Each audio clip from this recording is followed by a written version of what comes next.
आज हमारे घर में दीदी की शादी थी और मैं बहुत खुशी से उछलती फिर रही थी। कितनी इंतज़ार के बाद यह दिन आया था। शादी का इंतज़ार हमारे घर के पास एक पार्क में किया गया था। दीदी की शादी का सालों से इंतज़ार था, क्योंकि दीदी की उम्र शादी से थोड़ा ज़्यादा आगे बढ़ गई थी और रिश्ता नहीं मिल रहा था। लेकिन फिर अचानक एक बहुत अच्छी जगह रिश्ता तय हो गया और फ़ौरन ही शादी की तारीख भी पक्की कर दी गई। और आज वह दिन आ चुका था। घर से सारे मेहमान शादी के हॉल में चले गए थे। अब बस मैं और छोटा भाई ही बचे थे। हम दोनों भी निकल रहे थे। बारात आने ही वाली थी। हम जैसे ही शादी हॉल में पहुंचे तो कुछ देर बाद ही बारात आ गई।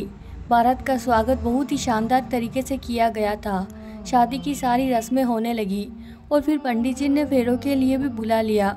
बहुत ही खुशी भरे माहौल में दीदी की शादी हुई थी। और फिर ठीक विदाई से पहले मेरी दीदी की सास ने अजीबोगरीब शर्त हमारे सामने रख दी। ऐसी शर्त सुनकर हम सब लोग हैरान रह गए थे और उनकी जिद थी कि इस शर्त को हर हाल में पूरा किया जाए। हम सब लोग एक दूसरे को मुंह देखते रह गए। मेहमान भी आपस में कानाफूसी करने लगे थे। ऐसा तो ना कभी पहले देखा था ना सुना था। मेरा नाम रीना है और दीदी का नाम जूही है। मेरी उम्र 24 साल हो चुकी है, लेकिन दीदी मुझसे 4 साल बड़ी है। दीदी की उम्र 28 साल हो चुकी है। इंटर के बाद दीदी ने पढ़ाई छोड़ दी थी, क्योंकि उन्हें पढ़ाई का कोई ज़्यादा शौक नहीं था। वह कुकिंग में और बेकिंग में किस्मत आजमाना चाहती थी। वह अपना एक छोटा सा बेकरी खोलना चाहती थी, जिससे वह बिजनेस कर सके। हम सब ने दीदी को सपोर्ट भी किया था और हम भी यही चाहते थे कि अगर दीदी का रुझान इस तरफ है तो ज़रूर उन्हें यह काम करना चाहिए। सो दीदी ने घर पर ही कुकिंग और बेकिंग का छोटा सा सेटअप बना लिया था और लोगों को होम डिलीवरी भी करने लगी थी। पापा दीदी के इस बिज़नेस में उनके साथ थे और दीदी को पूरी तरह सपोर्ट कर रहे थे। पापा डिलीवरी दे आते थे और दीदी ऑर्डर के अनुसार खाना तैयार कर देती थी। हमारा काम अच्छा चल रहा था और पापा की भी एक कंपनी में नौकरी थी। उनकी तनख्वाह भी अच्छी थी, इसीलिए हमें पैसों की कोई तंगी नहीं थी।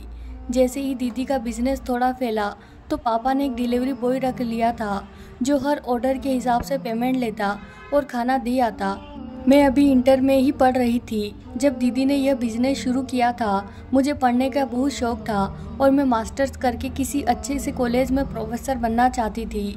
उन्हीं दिनों घर में मम्मी पापा ने दीदी के रिश्ते के लिए बात करना शुरू कर दी। हालांकि दीदी ने कहा भी था कि अब मेरा बिजनेस चलने लगा है, मुझे कुछ समय और दे ताकि मैं अच्छे से सेटल हो जाऊं। लेकिन मम्मी पापा ने कहा कि शादी के लिए यही सही समय है, बाकी अपना शौक बाद में पूरा करते रहना। मम्मी पापा की जीत पर दीदी ने भी अपनी राय दे दी और फिर जोरों शोरों से दीदी का रिश्ता देखना शुरू कर दिया गया। हर एक को दीदी के रिश्ते के लिए कहा गया, लेकिन न जाने क्या बात थी। देखने में दीदी प्यारी भी थी और पहनने ओढ़ने का सलीका भी था, पढ़ी लिखी भी थी और हुनरमंद भी थी। लेकिन फिर भी दीदी का रिश्ता कहीं पर भी तय नहीं हो पा रहा था। किसी न किसी वजह के बाद बनते बनते रह जाती थी। जब हमें लगता कि यह रिश्ता बिल्कुल पक्का हो जाएगा, तभी किसी न किसी वजह से बात रह जाती और हम देखते ही रह जाते। 4 साल मम्मी पापा रिश्ता देखते रहे। कभी कोई किसी वजह से रिजेक्ट कर जाता और कभी कोई रिश्ता मम्मी पापा को पसंद नहीं आता। दीदी अब चिड़चिड़ी हो गई थी और इस सब हाल में घर में अजीब सी टेंशन बनी हुई थी। दीदी अपने आप को मुजरिम सा समझने लगी थी और अब तो उन्होंने साफ कह दिया था कि मेरा रिश्ता देखने की कोई ज़रूरत नहीं है, बल्कि अब आप लोग रीना का रिश्ता देखें। दीदी ने कह दिया, मुझे शादी ही नहीं करनी है। मम्मी पापा दीदी का दुख समझते थे। रिजेक्ट होना और बार बार होना बहुत बड़ी तकलीफ होती है और दीदी इस तकलीफ से कई बार गुजरी थी। लेकिन मम्मी पापा यह बात स्वीकार करने को तैयार नहीं थे, इसीलिए वह लगातार अपनी कोशिशों में लगे हुए थे। लेकिन यह रोज़ रोज़ का रिजेक्ट होना दीदी को दिमागी तकलीफ दे रहा था। हमें तो इस बात का अंदाज़ा ही नहीं था और दीदी किस जज्बाती तोड़ फोड़ का शिकार हुई थी। इसका अंदाज़ा हमें उस दिन हुआ जब दीदी ने एक बहुत ही खतरनाक कदम उठा लिया। हुआ कुछ यूँ था कि आज भी दीदी के रिश्ते के लिए कुछ लोग आए थे। देखने में तो वह फैमिली बहुत अच्छी लग रही थी। मम्मी पापा के साथ इधर उधर की बातें चल रही थी कि अचानक उन आंटी ने कहा कि अपनी बेटी को बुलाइए। मम्मी कहने लगी, जी ज़रूर, मैं अभी बुलाती हूँ। मम्मी ने दीदी को कमरे से बाहर लाया, पर दीदी अपने सादा से अंदाज में थी और जाकर सोफे पर बैठ गई। तो लड़के की माँ कहने लगी, लड़की तो अच्छी है लेकिन उम्र काफी लगती है। दीदी ने यह बात सुनकर मम्मी की तरफ देखा, लेकिन मम्मी ने इशारे से उसे चुप रहने को कहा और दीदी की जगह कुछ जवाब दिया। कहने लगी, नहीं अभी तो सिर्फ 26 की हुई है। लेकिन आंटी मानने को तैयार नहीं थी, शायद इसीलिए कि दीदी का शरीर पहले से कुछ भरा भरा सा हो गया था। उनका कहना था कि आपकी लड़की कम से कम 32 साल की तो जरूर लगती है। मम्मी पापा चुप होकर बैठ गए। फिर वह आंटी कहने लगी, आप लोग दहेज में क्या क्या देंगे? इतनी बात सुनी थी कि दीदी एक झटके से उठकर हॉल से बाहर चली गई। आंटी ने इसको बदतमीजी समझा और उसी वक्त उठकर खड़ी हुई और कहने लगी, एक तो यह लड़की इतनी ज्यादा उम्र की है, ऊपर से नखरा भी तो देखो कितने ज्यादा है। हमें नहीं करना इसी लड़की से शादी। मेरे बेटे के लिए बहुत रिश्ते हैं और इससे कम उम्र और खूबसूरत और ज्यादा दहेज वाली लड़की के रिश्ते तैयार है। वह आंटी मम्मी पापा को बुरा भला बोलते हुए चली गई।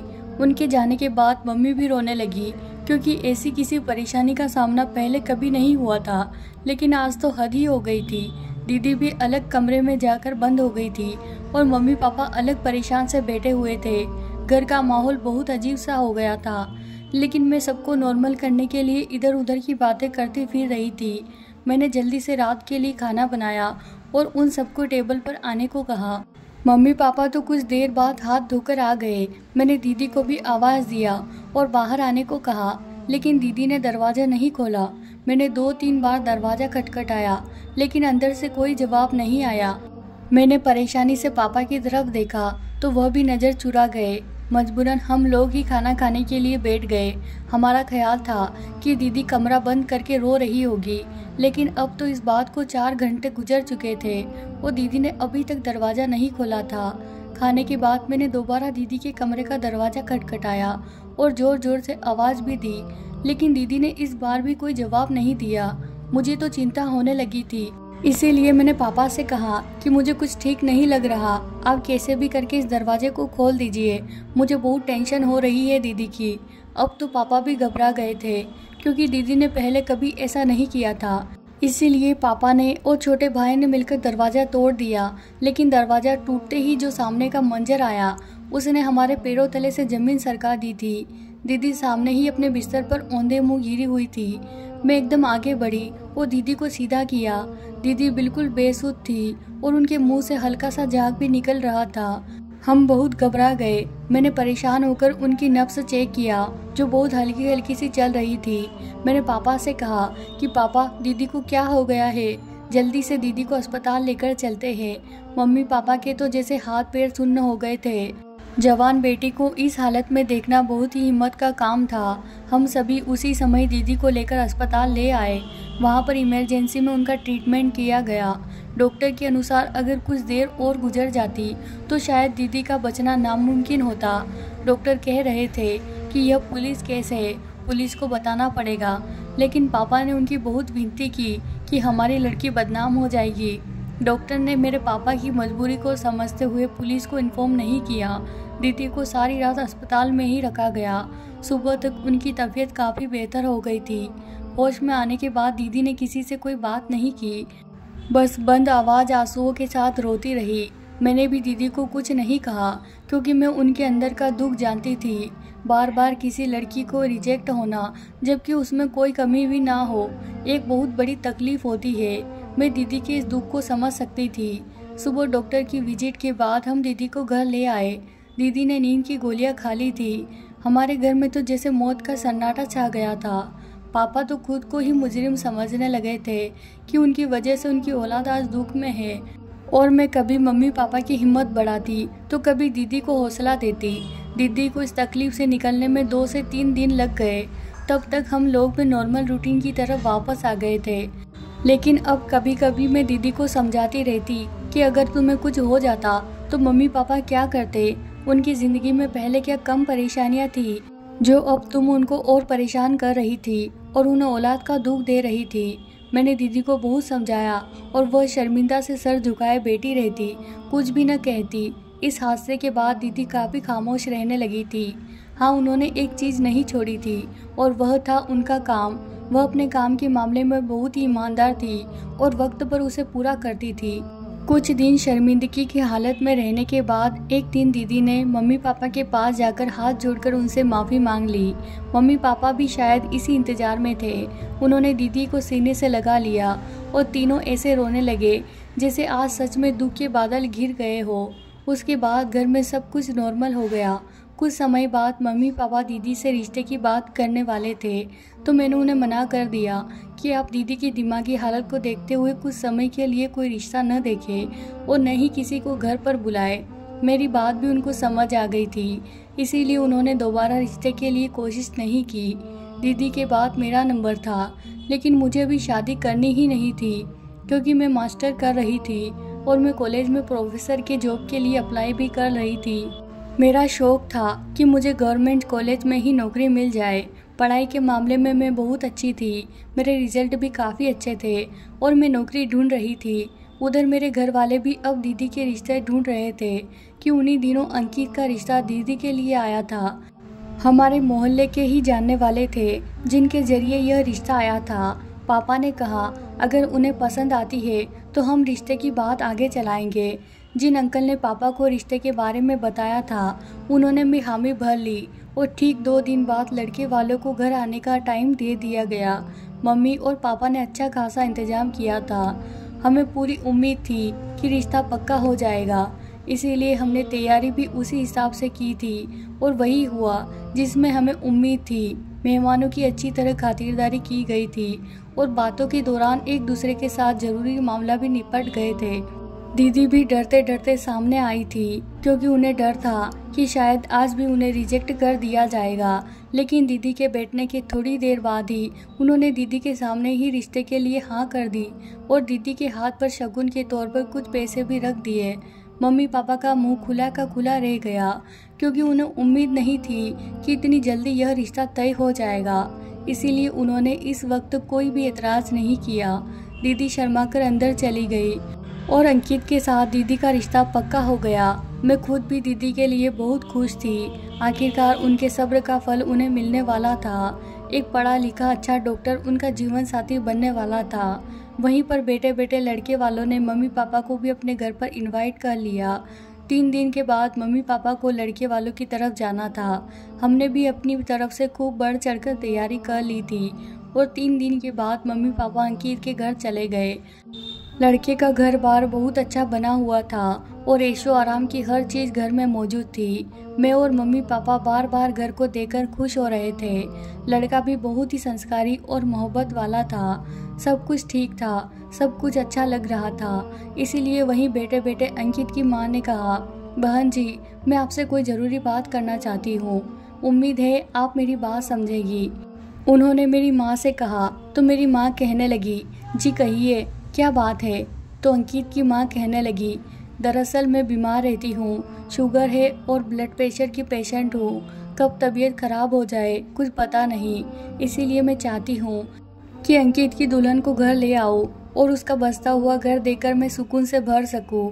मेरी बस आपसे यही विनती है कि हमें जल्दी शादी की तारीख दे दे। अंकित की माँ ने कहा तो मम्मी पापा की तरफ देखने लगी क्योंकि यह फैसला मम्मी अकेले नहीं ले सकती थी, इसीलिए उन्होंने पापा की राय जाननी चाहिए। पापा भी कुछ सोच विचार करके कहने लगे, ठीक है जैसी आपकी मर्जी, हमें भी इस बात पर कोई एतराज़ नहीं है, बस हमें तैयारी करने का थोड़ा सा समय दे दीजिएगा कि हम अपनी बच्ची को अच्छे से इज्जत के साथ विदा कर सके। पापा ने बात पूरी की तो अंकित की माँ कहने लगी, भाई साहब आप चिंता बिल्कुल मत करें, हमें दहेज बिल्कुल नहीं चाहिए। आप बस 2 कपड़ों में अपनी बेटी को विदा कर दें, हमारे लिए बहुत बड़ी बात है। आपने अपनी बच्ची हमें दे दी तो समझो सब कुछ दे दिया। आंटी ने बड़ी मोहब्बत से यह बात कही तो पापा कहने लगे, यह तो आपकी मोहब्बत है, लेकिन हम ऐसे अपनी बच्ची को बिल्कुल खाली हाथ भी नहीं विदा कर सकते। दुनिया का दस्तूर है, समाज क्या कहेगा, इसीलिए जो उसके नसीब में होगा उसे मिलकर रहेगा। यूं बातों बातों में ही 1 महीने बाद ही शादी की तारीख भी पक्की हो गई। मम्मी पापा बहुत खुश थे। यह हमारे घर की पहली शादी थी और मेरी अपनी खुशी भी देखने लायक थी। मैं हर तैयारी में बढ़ चढ़कर हिस्सा ले रही थी और एक से बढ़कर एक कपड़े खरीद रही थी। दीदी के लिए भी मैंने ढेर सारी शॉपिंग की थी। उन्हीं दिनों एक खुशी मेरे और इंतजार में थी कि मुझे गवर्नमेंट कॉलेज में प्रोफेसर की जॉब मिल गई थी और 1-2 दिन बाद मुझे कॉलेज ज्वाइन करना था। मेरी कामयाबी देखकर सब बहुत खुश हुए थे। सारे मोहल्ले में मिठाई बांटी गई। मैं भी बहुत खुश थी। एक के बाद एक खुशी मिल रही थी। लगता है खुशियों ने इस घर का रास्ता देख लिया था। पापा ने दीदी के दहेज के लिए कुछ चीज़ें तो पहले ही खरीद कर रखी हुई थी, जबकि अब इलेक्ट्रॉनिक का सामान और फर्नीचर का सामान मौके पर खरीदा जा रहा था। अंकित के घर की तरफ हमारा फिर जाना ही नहीं हुआ था।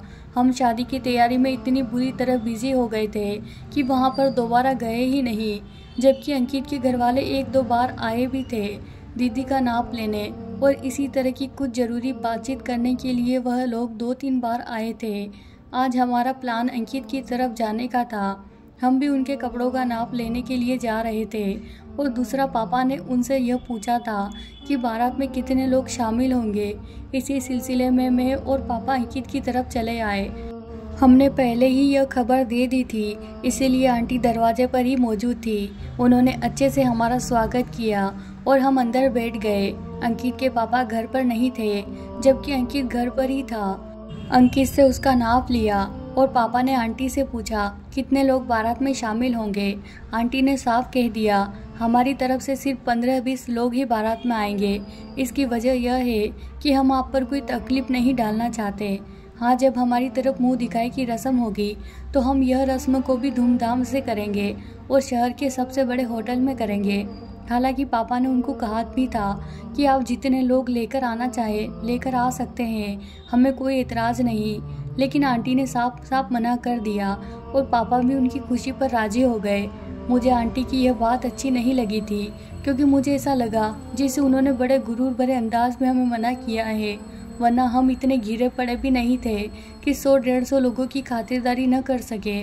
मैंने रास्ते में पापा से कहा भी कि मुझे आंटी की बात अच्छी नहीं लगी, उन्हें हमारी खुशी भी देखनी चाहिए थी, लेकिन पापा कहने लगे उनकी बात भी ठीक है, बेटी वालों पर इतना बोझ डालना ठीक नहीं है, इसीलिए उन्होंने मना कर दिया होगा। अब तुम यह बात घर पर जाकर अपनी दीदी और माँ को मत बताना, उन्हें भी बुरा लगेगा। फिर मैं भी चुप हो गई, लेकिन मेरे दिल में एक गांठ सी पड़ गई थी। उसके बाद मैं शादी की तैयारियों में लग गई और फिर शादी का दिन भी आ गया। दुल्हन बनी दीदी बहुत खूबसूरत लग रही थी।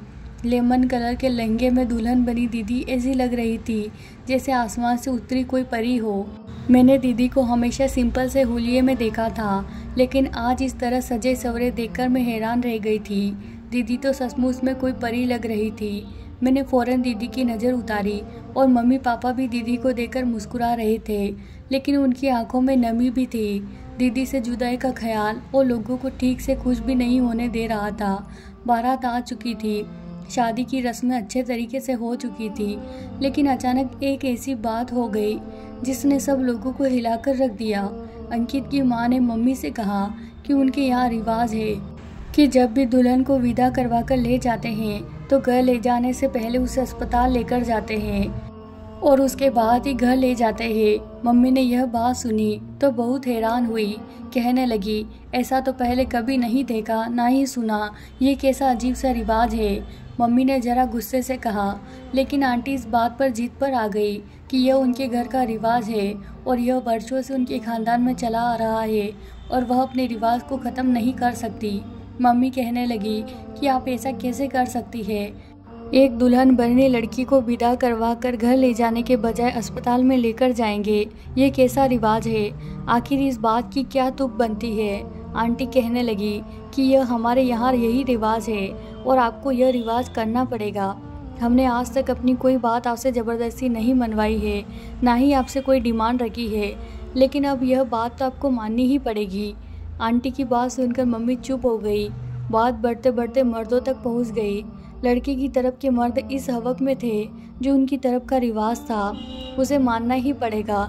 वह सब यही कह रहे थे कि हमने हमारे घर के रिवाज के मुताबिक लड़की पहले हमारे अस्पताल जाएगी, उसके बाद घर जाएगी, लेकिन मम्मी पापा इस हक में बिल्कुल नहीं थे।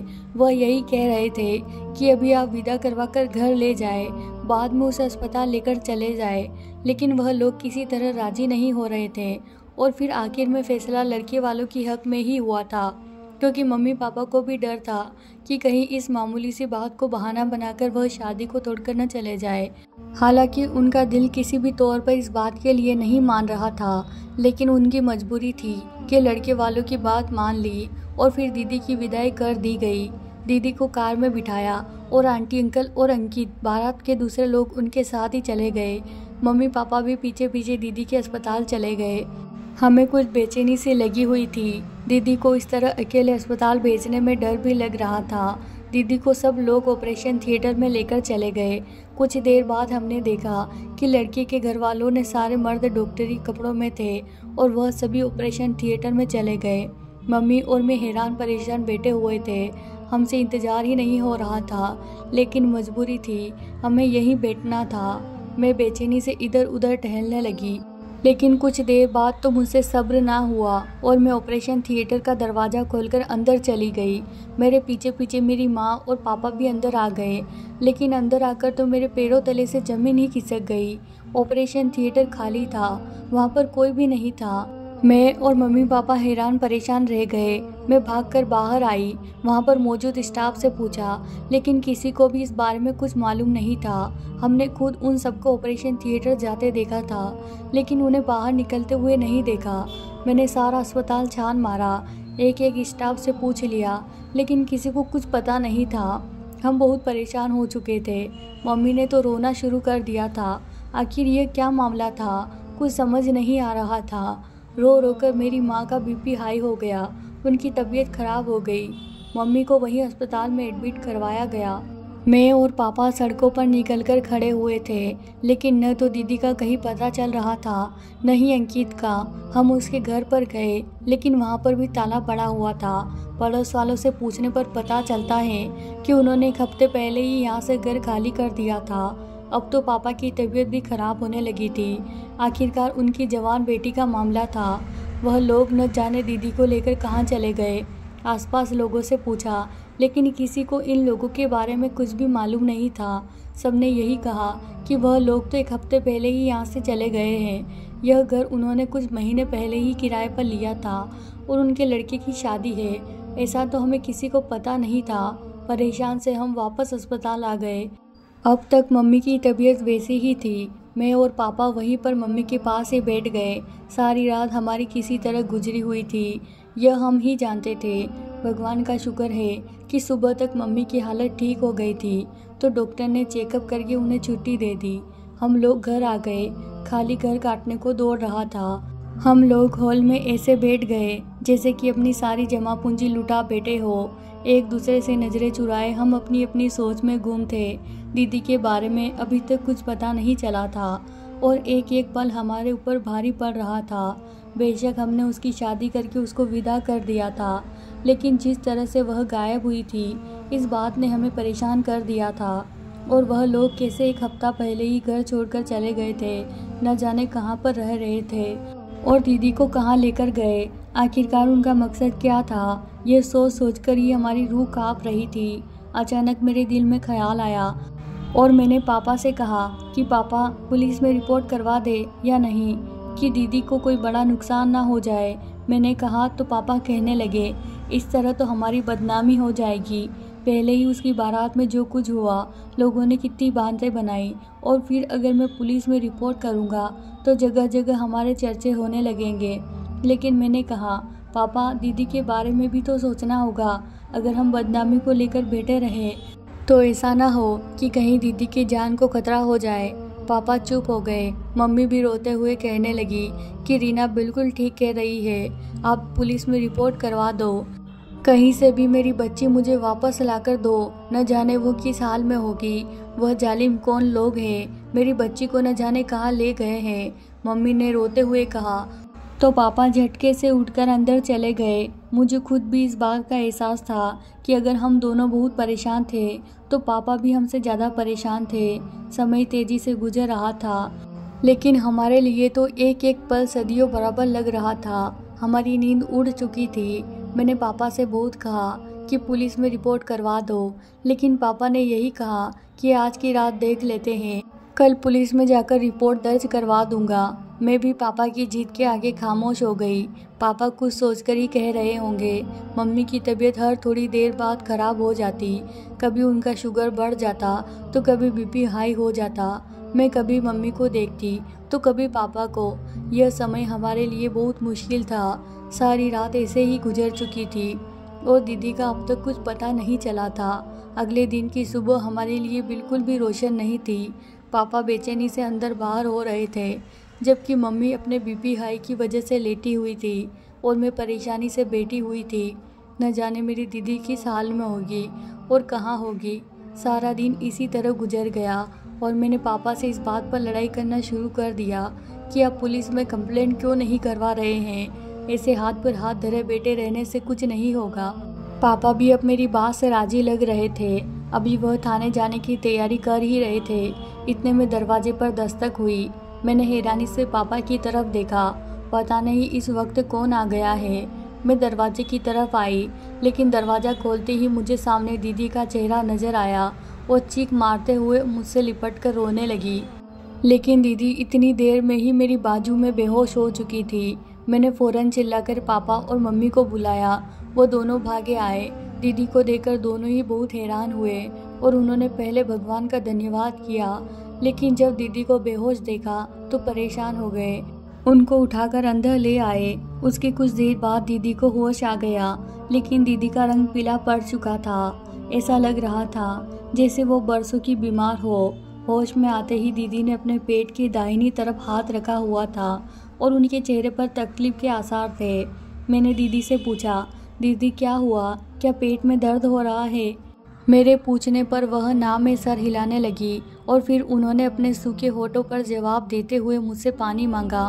मैंने जल्दी से किचन में जाकर पानी ले आई और दीदी को पिलाने लगी, लेकिन दीदी से तो उठा भी नहीं जा रहा था, इसीलिए लेटे लेटे ही पानी पीने लगी और गिलास रख दिया और फिर दोबारा से बेसुध होकर लेट गई, जैसे उनके शरीर में जान ही नहीं बची हो। हम तीनों बहुत परेशान थे और इसी परेशानी में दीदी को देख रहे थे। आखिर उन्हें क्या हुआ है? मैंने दीदी से कहा, दीदी कुछ तो बताओ, आखिर बात क्या है? मैंने दीदी से कहा तो दीदी ने धीरे से कहना शुरू किया। दीदी ने बताया कि मुझे विदा करके जब अस्पताल ले जाया गया तो सीधा ऑपरेशन थिएटर में ले गए। मैं यह देखकर बहुत डर गई थी और परेशानी से बार बार पूछ रही थी, आखिर मुझे यहाँ पर क्यों लेकर आए हो? लेकिन मेरी बात का कोई भी जवाब नहीं दे रहा था। और इतने में अंकित और उनके घर वाले ऑपरेशन थिएटर में ही चले आए। उनमें से किसी एक ने मुझे कुछ सूंघाकर बेहोश कर दिया। उसके बाद मुझे होश न रहा। जाने किस तरह मुझे अस्पताल से निकालकर मुझे खाली मकान में ले गए। मुझे इस बारे में कुछ खबर नहीं, लेकिन जब मुझे होश आया तब हल्की हल्की आंखों से मैंने देखा कि यह पुराना सा घर था। मुझे एक बिस्तर पर लिटाया गया था और मेरे पास एक टेबल के ऊपर कुछ चीज़ें पड़ी हुई थी, जिस तरह के डॉक्टरी सामान होते हैं। मैंने अंकित को अपने ऊपर झुके हुए देखा, लेकिन मुझे उस वक्त कोई एहसास नहीं था, क्योंकि मैं शायद किसी दवा के आसार में थी और मैं दोबारा बेहोश हो चुकी थी। और फिर न जाने कितने घंटे के बाद मुझे होश आया। तेज दर्द की एक लहर मेरे शरीर में दौड़ गई थी। अपने दाएं तरफ हाथ रखकर जोर से चिल्लाई, लेकिन शायद वह इस समय कोई भी मौजूद नहीं था कि मेरी चीख सुनकर कोई आता। मैं अभी भी अस्पताल के बेड जैसे बिस्तर पर थी और शायद मेरी टांगें बांधी गई थी, क्योंकि इस वक्त मैं हरकत नहीं कर पा रही थी। मेरा एक हाथ भी बांधा हुआ था। मैंने परेशानी से घूमकर देखा, लेकिन वहाँ पर मुझे कोई भी नज़र नहीं आया। यह जगह अजीब सी थी और यहाँ पर कोई था भी नहीं। मुझे बहुत डर लग रहा था, लेकिन मुझे यहाँ से निकलने की कोई भी सूरत नज़र नहीं आ रही थी। और मेरे पेट के दाएं तरफ से जो दर्द होता था, उसकी लहर पूरे शरीर में ऐसे दौड़ रही थी जैसे मेरी जान ही निकल रही हो। ऐसी बेबसी और दर्द में हुए एहसास में न जाने कितना समय गुजर गया। फिर शाम को मैंने अंकित को देखा। वो मुझे ही देखने आया था। मैंने उससे पूछा कि आखिर तुमने मेरे साथ क्या किया है? मैं तुम्हारी पत्नी हूँ, तुमने मेरे साथ यह सब क्या किया है? लेकिन वह कहने लगा, तुम मेरी पत्नी नहीं हो, मैंने तो यह शादी अपने मकसद को हासिल करने के लिए की थी। उसने अजीब से शब्दों में कहा। तो मैंने पूछा, मकसद? कैसा मकसद? तो वह कहने लगा, मैं इंसानी अंगों का कारोबार करता हूँ और जवान लड़कियों के अंग बेचता हूँ। जब मेरे पास डिमांड आती है तो मैं उन्हें महंगे दामों पर बेच देता हूँ। और ख़ासकर कुंवारी जवान लड़कियों के अंग लोग बहुत ही जल्दी खरीदते हैं, क्योंकि यह किसी न किसी को डोनेट करने के भी काम आते हैं और फिर दवाइयों में भी तो इस्तेमाल होते हैं और मेकअप बनाने के सामान भी इनका इस्तेमाल किया जाता है। मेरे पास अभी कुंवारी लड़की के गुर्दे की डिमांड थी। बहुत अमीर पैसे वाली फैमिली है, उसे अपनी इकलौती बेटी के लिए गुर्दे की डिमांड थी और वह मुझे इसकी मुंह बोली कीमत देने के लिए तैयार था। इसीलिए मैंने तुमसे शादी करने का नाटक किया और तुम्हारा गुर्दा निकालकर मैंने दुगने दाम पर बेच दिया है। अब तुम तब तक मेरे पास हो जब तक मेरे पास दूसरे गुर्दे की डिमांड नहीं आ जाती। उसके बाद मैं तुम्हारा काम तमाम करके तुम्हें कहीं फेंक दूंगा और तुम्हारे घर वाले यहाँ तक पहुँच भी नहीं सकेंगे। उसकी यह बातें सुनकर मैं डर के मारे कांप गई थी। कुछ देर बाद अंकित वहाँ से चला गया। मुझे सोचने का मौका मिल गया। मैं यहाँ से भाग जाना चाहती थी। मैं इस तरह यहाँ पर नहीं मर सकती थी, इसीलिए मैं आसपास नज़र घुमाकर भागने का सोच रही थी, लेकिन मुझे तो रस्सियों से बांधा गया था। मेरे एक हाथ की रस्सी जरा ढीली थी, वह शायद इसीलिए कि मैं अपने करीब पड़ी कोई चीज़ उठा सकूं। इसीलिए मैंने कोशिश करके कुछ ही दूर पड़ी कैंची उठाई और एक एक करके अपने हाथ पैरों की रस्सियाँ काटने लगी। कुछ देर की मेहनत और तकलीफ बर्दाश्त करने के बाद मैं रस्सियाँ काटने में कामयाब हो गई और फिर मैं वहाँ से भाग निकली। यह जगह शहर से बहुत दूर थी। मेरा एक गुर्दा भी अभी अभी ऑपरेशन करके निकल गया था। मुझे भागते हुए बहुत ही तकलीफ़ हो रही थी, लेकिन मैं किसी न किसी तरह सड़क किनारे पहुँच गई और वहाँ से लिफ्ट लेकर घर चली आई।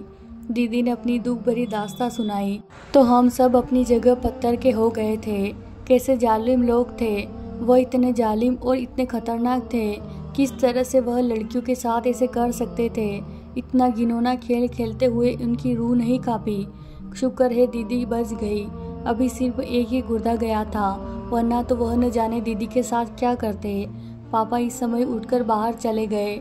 मुझे मालूम हुआ था वह कहाँ गए हैं। जो काम वह पहले नहीं कर रहे थे अब वह करने गए हैं। पापा पुलिस में कंप्लेंट करने गए थे। दीदी को इन सब से निकलने में बहुत समय लगा, लेकिन दिमागी तौर पर बहुत ज़्यादा डिस्टर्ब हो चुकी थी। इस हादसे को 1 साल गुजर चुका था। पापा की मेहनत रंग लाई और अंकित पकड़ा गया था और दीदी ने उसे पहचान कर उसके खिलाफ एक मजबूत केस कर दिया था। अंकित अब पुलिस हिरासत में है और पुलिस उसकी अच्छी खातिरदारी कर रही है और पुलिस की खातिरदारी से अंकित ने अपने और साथियों का भी पता बता दिया था। उनको भी पुलिस ने अपनी हिरासत में ले लिया है। धीरे धीरे दीदी ज़िंदगी की तरफ लौटने लगी थी और अब उन्होंने मम्मी पापा के सामने हाथ जोड़कर विनती की थी कि मेरी शादी का नाम भी मत लेना, और वह दोबारा से अपने बिजनेस को शुरू कर चुकी थी। दीदी का रेस्टोरेंट चलने लग गया। मम्मी पापा ने कभी हमारे सामने शादी की बात नहीं की। दीदी तो भूलकर भी शादी का नाम नहीं लेती थी। उनका यही कहना था कि शादी ज़िंदगी का कोई ज़रूरी हिस्सा नहीं है। मर्द के साथ के बिना भी औरत अपने पैरों पर खड़ी हो सकती है और अपनी ज़िंदगी अकेले ही गुजार सकती है। लेकिन मम्मी पापा के दिल में कहीं ना कहीं यह तो ज़रूर था कि उनकी दोनों बेटियां अपने घर की हो जाए। लेकिन दीदी के साथ हुए हादसे की वजह से वह इतना ज़्यादा डर चुकी थी कि वह शादी का नाम नहीं लेती थी। इस हादसे को अब 3 साल गुजर चुके थे। दीदी की उम्र 31 साल हो चुकी है और मेरी उम्र भी 27 साल हो चुकी है। दीदी के साथ साथ पापा को मेरी टेंशन भी खाती रहती है कि मेरी उम्र भी शादी के लिए निकली जा रही थी, लेकिन वह कह नहीं सकते थे। और उस दिन मम्मी पापा की मुश्किल हल हुई जब मुझे अपने प्रोफेसर से मोहब्बत हुई। संजय मेरे ही कॉलेज में प्रोफेसर थे। हम दोनों के बीच अच्छी बातचीत होती थी, लेकिन एक दिन संजय ने मुझे प्रपोज कर दिया। मुझे भी संजय में कोई कमी नज़र नहीं आती थी और शायद मैं भी दिल ही दिल में संजय को पसंद करती थी। मैंने मम्मी पापा को बताया तो मम्मी पापा खुश हो गए। दीदी भी खुश हो गई। चट मंगनी और पट ब्याह हो गया। मैं दुल्हन बनकर संजय के घर आ गई। संजय बहुत अच्छा था, मेरा बहुत ख्याल रखता था। ज़िंदगी में कोई कमी नहीं थी, हर तरफ खुशियाँ ही खुशियाँ थी। बस कभी कभी दीदी का सोचती हूँ तो दिल उदासी से भर जाता है और भगवान से प्रार्थना करती हूँ कि संजय जैसा ही कोई जीवन साथी मेरे दीदी की ज़िंदगी में भी आ जाए और उन्हें ज़िंदगी की सारी खुशियाँ मिल जाए। दोस्तों, यही थी हमारी आज की कहानी। आपको कहानी कैसी लगी कमेंट करके हमें ज़रूर बताएं।